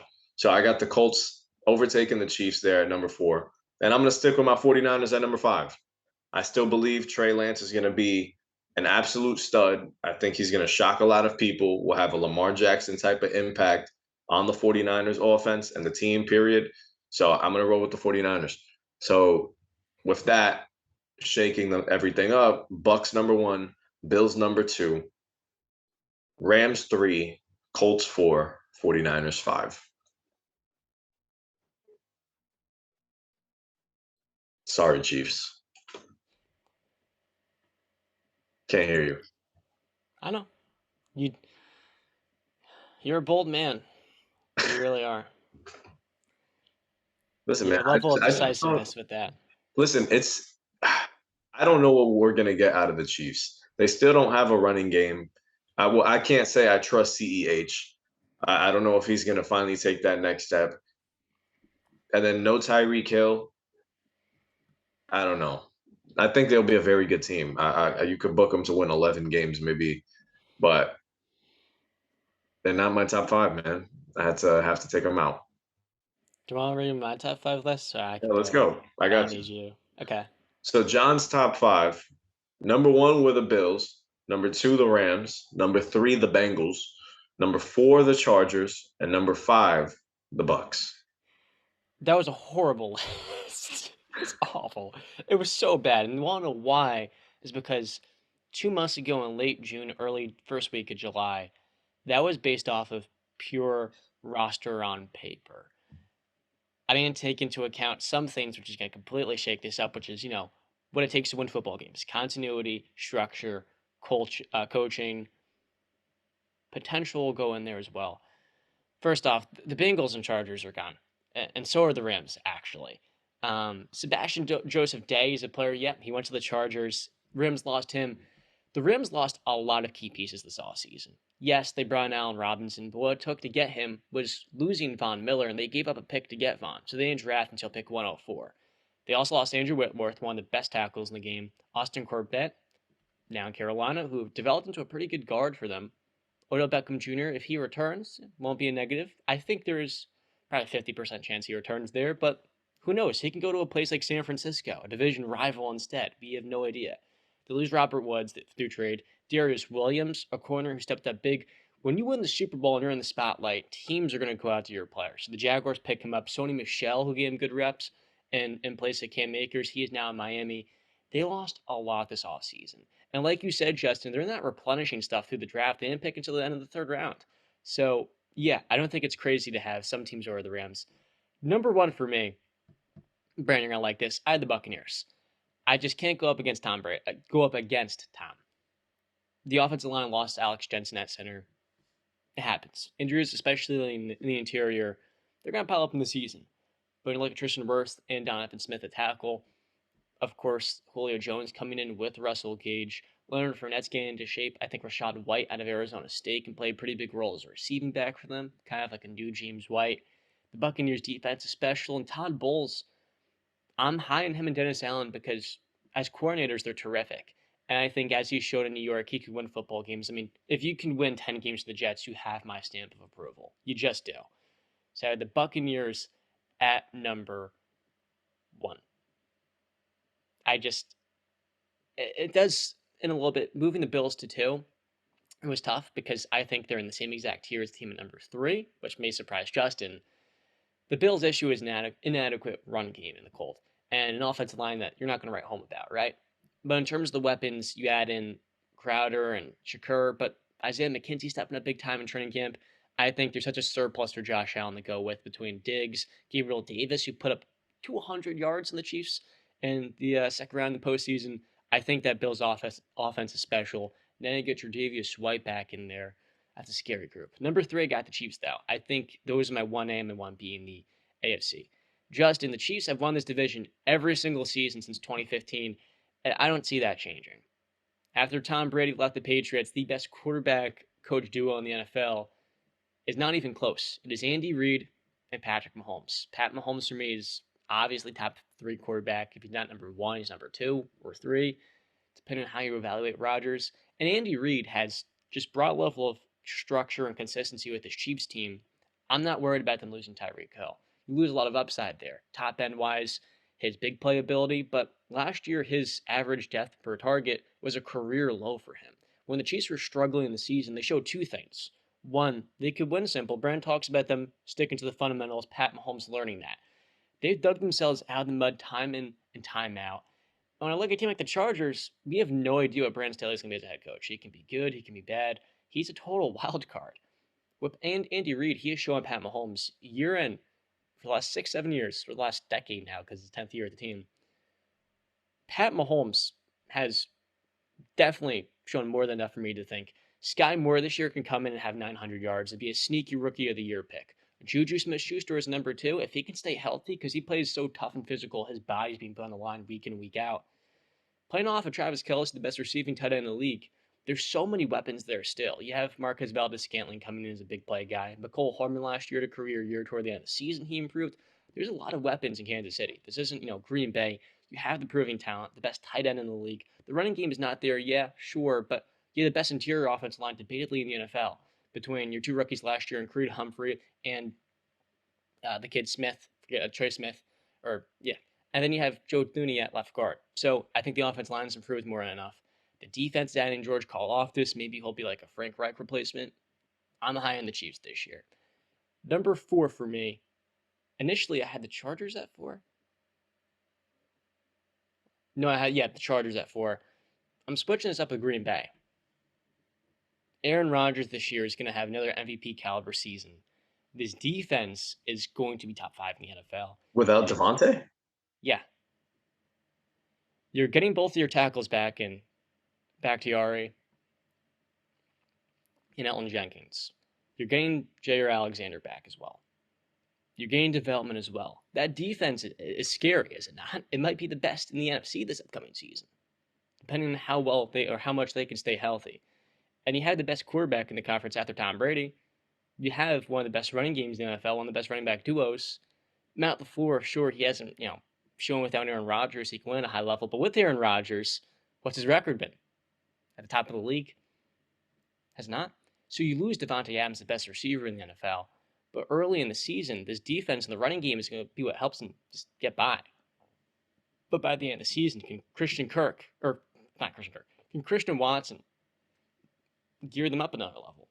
Can he be, by the end of the season, that guy Aaron Rodgers is clicking with? And like we saw with Joe Burrow last year in the Bengals, can it click at the right time for them in the postseason? You got a full year to prepare for that. You also got, of course, Allen Lazard, who I'm a big fan of, great blocker. Randall Cobb, who's a veteran he's on the same page with. Robert Tonyan will also be healthy. There are weapons there, so long as the running backs are healthy and good to go, and your tackles and Jenkins and Bakhtiari are progressing well throughout the season, this Packers team is severely being underrated, just like the Chiefs could have lost their top weapon. Look, you can replace receivers in this league. You can not pay Devontae Adams or Tyreek Hill $30 million and use that money everywhere else to upgrade your defense. Go in the draft and get young talent so you have more depth there. So when a Jair Alexander goes down, or maybe not the best example, when you lose Tyrann Mathieu, you sign Justin Reed. You get a Trent McDuffie. So I'm not entirely just worried about them losing your top receiver, because how's your football team look? How's the coaching? How successful have you been? What have you proven to me? The Packers are going to win that division. The Vikings will be a close second, I think. Packers number 4. Number 5, I had the Buccaneers. Since I'm moving the Bengals to number 9, who are top 3 for me, and the Chargers to number 10, I have the San Francisco 49ers. I have them over the Los Angeles Rams. I think there's more depth with this team. You've seen just the running back room. It can constantly churn, but with Kyle Shanahan, you're never going to have to worry about the injuries in that front. I think Trey Lance this year, with no film on him, can be dynamic enough not to have a Lamar Jackson MVP season. Don't think I'm going that far. But I do think this offense, so long as Debo's not getting all those carries, which last year at large part is because of the injuries in the running back room, if he's just, getting more catches and George Kittle can play 11, 12 games with their defense as well, this 49ers team is more complete than the Colts. I think they have the upside with Trey Lance as well. And I'm excited to see what they can show us this year. Their interior offensive line is a little bit squishy outside of Trent Williams at left tackle. That is the biggest cause of concern. And I think the biggest question mark is Trey Lance. But I'm excited to see how it gels for them throughout the season. So to recap my list, I had the Bills at 1 initially, Rams at 2, Bengals at 3, Chargers at 4, Bucks at 5. Now I have Bucks at 1, Bills at number 2, Chiefs at number 3, Packers at number 4, hell yeah, and number 5 I have San Francisco. But let's just hope the Packers don't run to San Francisco in the playoffs, because they're gonna flip. You shook that power ranking up, man. How many? I'm actually going off of that's who's 3 new football teams, games. right? Yep, I had the Chiefs and the Packers in there. Yeah. Oh, big time. On paper doesn't mean nothing. I'm so pumped for football, guys. Man, I can't wait. I'm so pumped. That means nobody gets to talk to me on Sundays. I get to steal the big TV from my dad on the weekends. I'm excited, man. Oh. And no, I was shocked, John. I thought I was going to shake it up, but John really. Yeah, no, John shook things up. He snow globed the crap out of that one. This is actually a good list. The first one was just pure trash. I'm not a fan of it. No Rams. I had them at number 6. I really think people are downplaying all those losses and the lack of depth in that team. Yeah. Man. And Stafford as well. Can he continue what he did last year? That run he had was remarkable. But I don't know if he's going to do that for a second straight season. We got to see first. He will. Okay. Yeah, because he's consistently done it week in and week out, hasn't he? Time will tell, fellas. Time will tell. But let's get into our 2-minute drill. We got a couple of things that I know John definitely wants to get into in the NBA. So, John, you want to kick this thing off? Yeah, so crushing news. In our last episode, number 20, we talked about Chet Holmgren getting injured in the crossover Pro-Am. He's going to miss his entire rookie season after suffering an injury in his Lisfranc Frank, which is the middle of your foot, those bones that help stabilize it so you can be balanced when you're walking and running. And for the OKC Thunder, this blow is just crushing news for a group that was supposed to be pretty competitive this year. Last year, they ranked 17th in defensive rating. This is one of those young teams that does compete defensively. And I give a little bit of a tip of the hat to their coach, Mark Dagnall, who had experience coaching the G League, to getting a guy like Lou Dort to be intense. And so coming to the season, Chet Holmgren was supposed to be the one to averaging 3.7 blocks to Gonzaga, making a legitimate inside presence for the Thunder they haven't had. He finishes at an elite level shooter for his age, very good ball handler, can grab a rebound and go coast to coast. And like I just said, his anticipation and IQ, along with 7'6" wingspan and very tough for a kid that's 190 pounds, that makes him an interior presence similar to what we saw last year in Evan Mobley in Cleveland, where after the Cavs were a bottom dweller defense for four straight seasons, all of a sudden Mobley comes in, they're top 5. He had Jared Allen next to him. Let's not get that twisted. But still, now you lose Chet Holmgren. You go from a team that was supposed to be competitive defensively, especially with a healthy SGA, to now you're in prime position to get another number 1 overall pick with the Utah Jazz at the new Donovan Mitchell, to go along with, of course, the Spurs who traded DeJounte Murray and the Houston Rockets. But there's only a 14% chance, though, of getting that number 1 overall pick. The lottery is a crapshoot, and the Thunder have seen that the last 2 seasons because they haven't gotten the number 1 overall pick in spite of taking all the measures to sit veterans, tanking to get that top spot. And for Chet, this has raised a lot of concern more specifically for his health long term. Because we're all saying, well, you look at Blake Griffin, Zion Williamson, Joel Embiid, Ben Simmons, Craig Oden. All those players that missed their first season had injury issues throughout their career, and it's not a good sign. The Lisfranc injury he had was a fluky thing where if he jumped a split second sooner or later, the thing couldn't have happened. But there's so much pressure on his foot, the middle section of it, while he was jumping up to block LeBron in transition, that it was so... It's just a perfect example of terrible luck. And now for Thunder fans, they have to wait a full season until they can see Chet take the court, while having this in the back of their mind, a cloud of doubt, seeing all these other stars that missed their first season. So, Brandon, I want to start with you because you're someone that's very up in the air about Chet. Mm-hmm.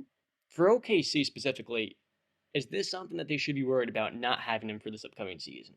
Is this going to be a sign of things to come in the future? And more specifically, when he does come back, what do you expect in OKC? How competitive will he be? So, I mean, first off, prayers out to Chet Holmgren, hoping and wishing a speedy and successful recovery. But again, this was a concern. You know, John says it was a little bit of fluky.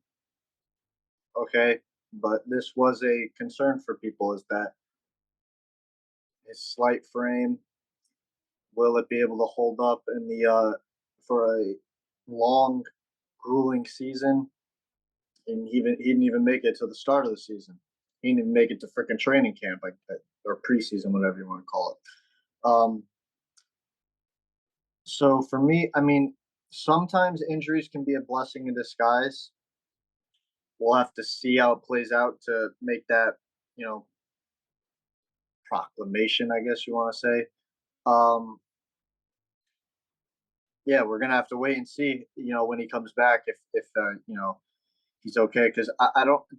Who else has suffered a Lisfranc injury? Because this is not a common injury, is it? Right? This is really a football injury. You saw Travis Yeah. Etienne. Who do you know? Like, is there a major name that has had this injury before? Because I can't think of any really off the top of my head. I don't think ever in basketball. No. What about in football? Is there a major one in football that you have? You can look it up. But yeah, so because I don't know how long the recovery time is. I don't know how long. You know, should we expect him not to be the same person he is next year? Is it like an ACL or something where it's going to take a year for him to really get his legs back under him and whatnot? Yeah, I mean, I think for OKC, it's, you know, I don't think they were poised to really make a playoff push. Maybe they could have gotten to the play-in, but they wouldn't have made any noise or a run or anything. But yeah, I think continue to build this young team. You know, you're going to get a high draft pick, and just continue to build this young team for the future. Some of those names include for the list ranking NFL, Matt Corral, Le'Veon Bell, and like I said before, Travis Etienne missed all of his rookie season recovering. Oh yeah, Travis Etienne. So yeah. You know, we'll see how. I mean, wishing him nothing but the best, but this is not a good way to start off your NBA career, especially with those concerns. Hoping he gets a speedy recovery.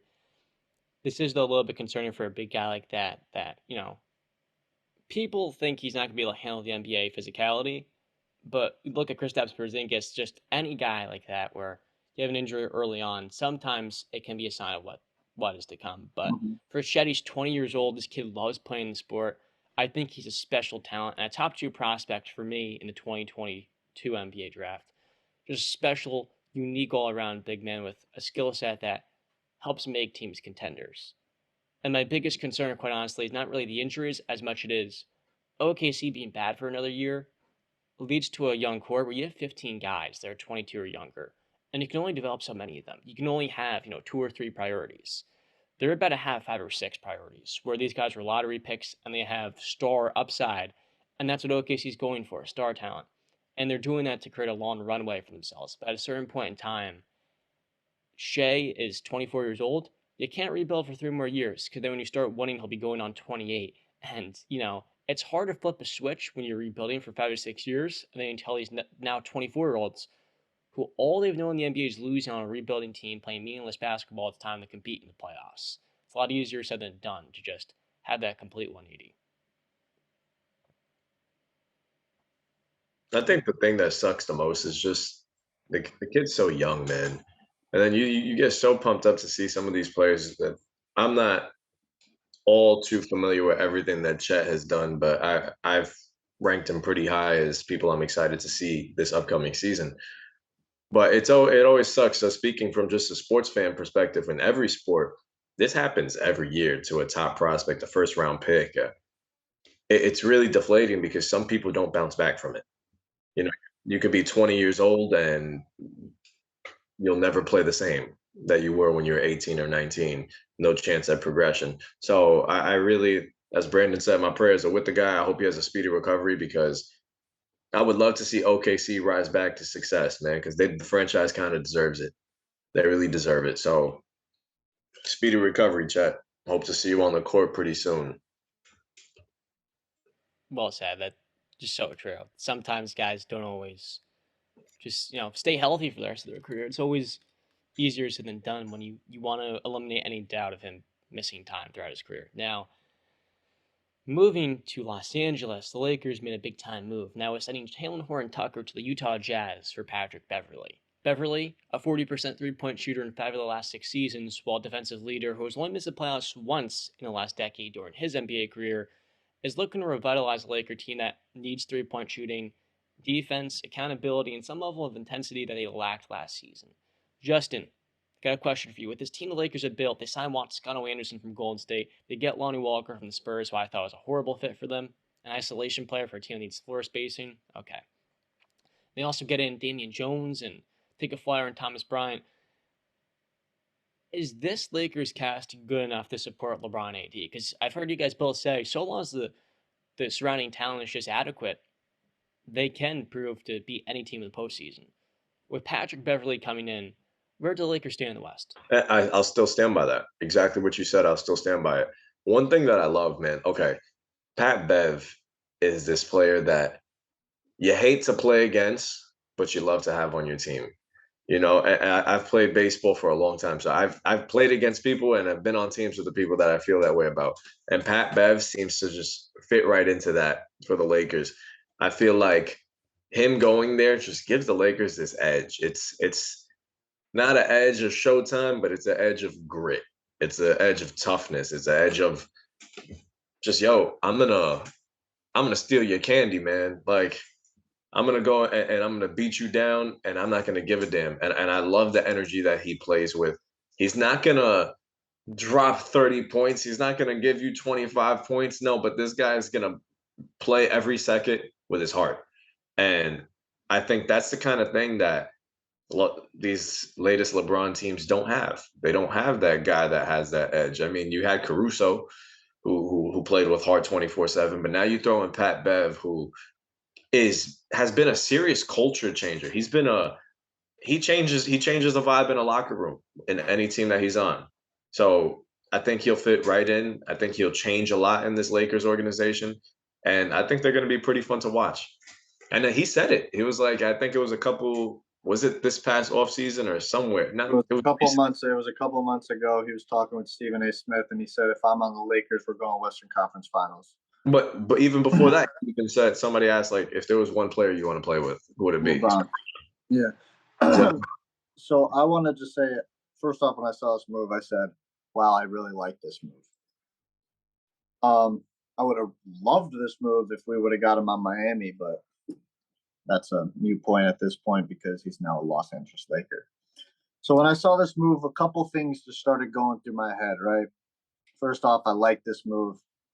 It brings the, like you guys said, the intensity, the defensive leadership, accountability, because he will not be afraid to call LeBron, AD, or anybody out, because he's always said he just wants to win, man.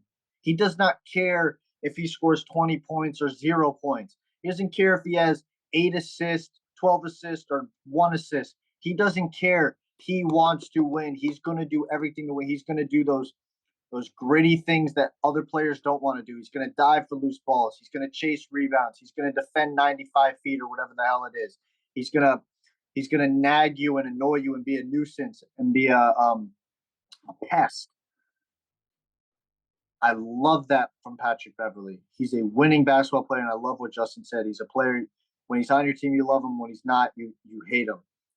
He's a player that I look at and say, that's somebody that you want on a championship team because he's a championship winning player.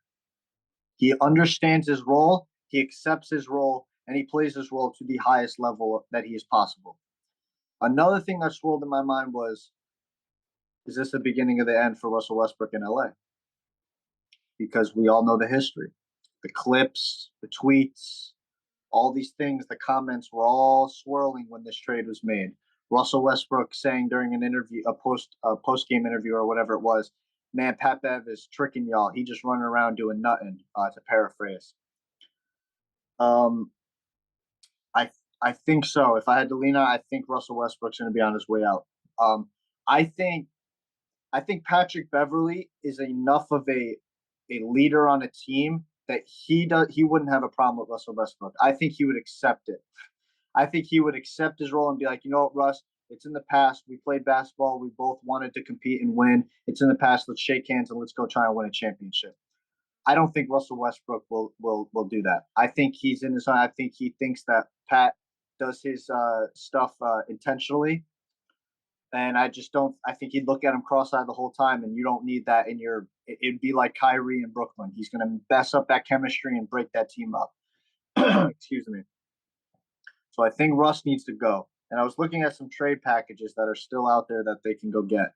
If there was one that I would say Lakers dive on it now, it is the Indiana Pacers one where they are able to get a Buddy Hield and a Miles Turner. If you get Buddy Hield, he's a sharpshooter for LeBron, and LeBron will love having that. If you get and you get Miles Turner in that, he can play the 4, he can play the 5, whichever one AD doesn't want to play. He can make the occasional 3-point shot. I know John's like, the stats will fool you, but he can knock down an occasional 3-point shot if he's left open. And that's all you really need from him. He can play defense at a good level. He's a good rim protector. He's got a midi game. I forget what I think he's a good free throw percentage shooter for a big man. He doesn't really go there often. He doesn't go, yeah. So yeah, I would love that deal if they could get that with, trade Russ to Indiana and get those 2 players. Get Russ off your team.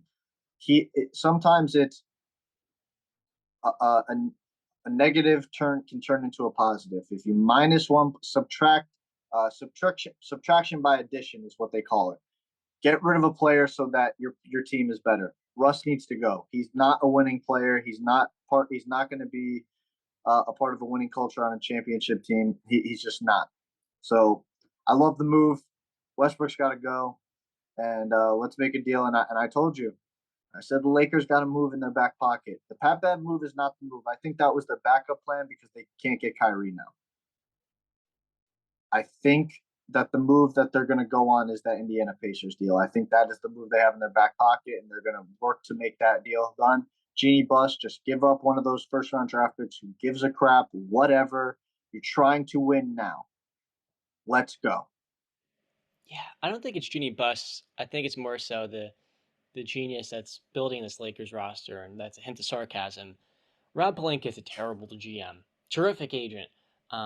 But one of the funny things, first off, Pat Beverley revitalizes what the Lakers need. But Rob Pelinka let Alex Caruso go just to sign Taylor Horn-Tucker, who never fit the team. and as we saw last season, was being misused because Frank Vogel couldn't deploy him as this on-ball defender that would be versatile, making shots, and play next to Russell Westbrook. Two non-shooting guards will never work with LeBron James. So then they trade Russell Westbrook, or they trade, not yet, they trade Taylor Horton-Tucker for Patrick Beverley. So basically this entire time they could have just had Alex Caruso, including last season. That's neither here nor there. I made a mistake. One thing you guys didn't really mention, Pat Beverley, I said was a 40% shooter from deep 5 of his last 6 seasons. That number is 39%. This guy can make shots off ball, and he knows how to play within what he can do. He's not going to, not only is he not going to drop 25 points, but he's not going to kill you. He's not going to make a dumb play. And Russell Westbrook, like you said, Brandon, he's not the forgive and forget type. One thing, too, before that comment he made about Pat Beverley in 2019, 6 years before, he was trying to call a timeout near the scores table, and Pat Bev dive bombs into his knee and tears his meniscus. And, the Thunder's year was ruined at that point, so is next season. Russell Westbrook has reason to not like Pat Bev because since that point, his career has mostly been a disappointment in the postseason. And his career is 9-14 against Pat Bev. So Pat Bev has won more than he's lost against him. And oddly enough, for as much trash as he talked about Pat Bev, right now I think any basketball fan would rather have Beverley on their team than Russ because, like you said, Beverley is accountable. He will accept. John, I want to ask you a question. Is Patrick Beverley currently right now a better player than Russell Westbrook? I think so. That one got John. How do I word this? Like I guess you would say he's a better fit for teams than Westbrook. But then again, if you just go through it, like, is Westbrook's style of play even an indicative of winning? And it's not. Patrick Beverley's is. You know what? I'm just going to take Patrick Beverley as a better player right now than Russell Westbrook. I think so. I've disrespected Westbrook because his triple doubles do lead to wins, just not in the playoffs. The thing is, who's capable more? Russ. But when you have a star that isn't really willing to, Pat Bev, you can sit him, he can log GMPs and he won't cry. Russell Westbrook's ego gets in the way of some of that. Where if you want to have him come off the bench, I think Russ could provide a spark to this Lakers team that with Pat Bev in the starting lineup, all of a sudden LeBron and AD had the necessary support because Russ can man a second unit well enough where he's going to have turnovers, he's going to be chaotic, but against opposing backups, he can get the job done. I would rather have Pat Bev in just about 29 NBA teams. The 30th would be the Washington Wizards. They're an anomaly for many reasons. They would rather have Russell Westbrook. Every other team in the league, including the Suns, like if I'm Phoenix, I would rather Pat Bev, Steven Dallas, because those teams need backup guards that can score the ball. Westbrook's not very productive. Russell Westbrook, he has to go. Maybe he gets the John Wall treatment, but I think ultimately what happens is Darvin Ham's plan is to have him come off the bench. Whether or not he can succeed in doing that, where Russ has to accept, this is an all-time low for Russell Westbrook. He's talking trash about Patrick Beverley, and basically any basketball fan you now ask would take Pat Beverley over him in a heartbeat. Yep. And now he's Patrick Beverley's backup more likely than not. Think about that. Yeah. No, I agree. That's a fall from grace. Yep. And I think for the Lakers, this move might be what's in their back pocket. Yeah. That Indiana move would be nice, but I don't know if the Pacers want to do him a favor like that, quite honestly. If I'm a GM, I would try to get every last asset from them. And that's why I'm like, I don't know if 2 first-round picks still would get them Miles Turner and Buddy Hield, because the Pacers might take less than another NBA team. I wouldn't be surprised just to not do business with a Los Angeles group that they would make an instant contender. Well, you got anything to say about this move, Justin? If Russ doesn't buy in, this will be a flop. But Russ has to buy in. You have to buy into your role. You have to accept it. At this point in your career, you should be just trying to win a championship. It's not it's we. So I think if Russ is all in and him and Pat Bev can coexist, magic can happen. But if it doesn't, Lakers will go down. Do you think right now, Justin, do you think Pat Bev is a better player than Russ? No. I'm taking Pat. You'll take Pat? Yeah. But Russ is capable of much more as a playmaker You're And 100% right. He can do a whole lot more on the court. But if I want somebody, a team player, somebody that I know can do stuff for the squad that's not just going to turn the ball over 24/7 or airball me some threes, take unnecessary shots, I'm going to take the more, I'm not going to say well-rounded, but the better IQ on the court. The winning player. Yeah. disciplined and Yeah. not egocentric. Yeah, because in Russ's mind, he probably still thinks he's the league MVP. Now, listen, Pat will sometimes get you in trouble with he goes a little too far with his nuisance. And we've seen with that Chris Paul thing was a little bit dirty and unnecessary where he just charged him and jacked him in the back for no reason. That was unnecessary. And I think that led to his downfall in LA where they were just like, we have to get rid of this guy. We can't do it. But yeah, I think I hope Pat has learned from that. And with LeBron on his this is another one. LeBron has played with two of Chris Paul's greatest rivals in Rajon Rondo and now Patrick Beverley, but he's never played with his boy CP. Man, but that's just a fun little nugget. But yeah, it's better when the NBA has LeBron and the Lakers as a top team, and I'm excited for this. 100%. Good, fellas? You guys got anything? If not, we're done. Nah, I'm ready to rock. That was Shake and bake, episode baby. number 21. Shake and bake, baby. You guys know what to do. Like, comment, subscribe, follow us on all of our socials. Show love to us on our social medias. We love you guys. Till next time, stay classy. Peace.